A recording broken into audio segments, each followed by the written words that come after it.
My name is Angelica Ojinnaka-Psillakis, and this is Sink or Swim, a new podcast from Impact Studios about beating the heat in Western Sydney over one hot summer.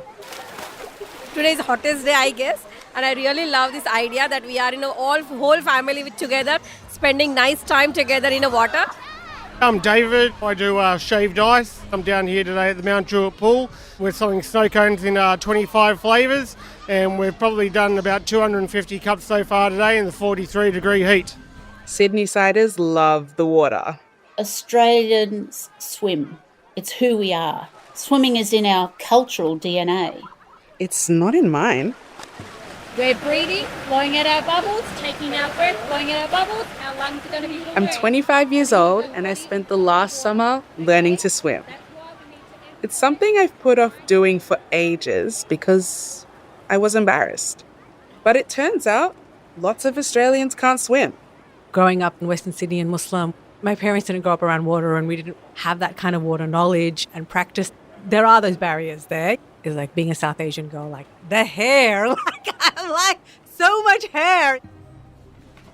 Instead, lots of us spend this summer in busy, air-conditioned shopping centres, not in the water. Fortunately, the Kmart here in Blacktown is 24 hours, 7 days a week. So you'd see people there at 2 a.m. in the morning, 3 a.m. in the morning, because they can't stay in their own homes at night because it's too hot. Especially here in Western Sydney. This is where 1 in 10 Australians live. And it's heating up faster here than almost anywhere else in the country. We don't have the sea breeze that the eastern suburbs have.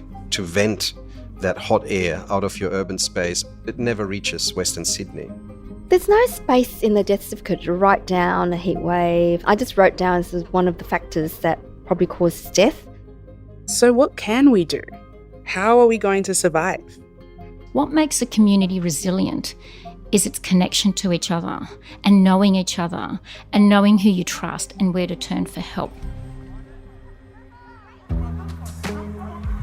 Dive into Sink or Swim, a new podcast from Impact Studios about my summer learning to swim and staying cool in Western Sydney.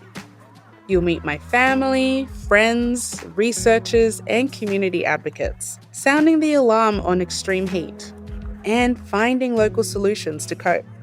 Temperatures continue to soar here and around the world. So, will we sink or swim? Sink or Swim, dropping into your podcast feed soon.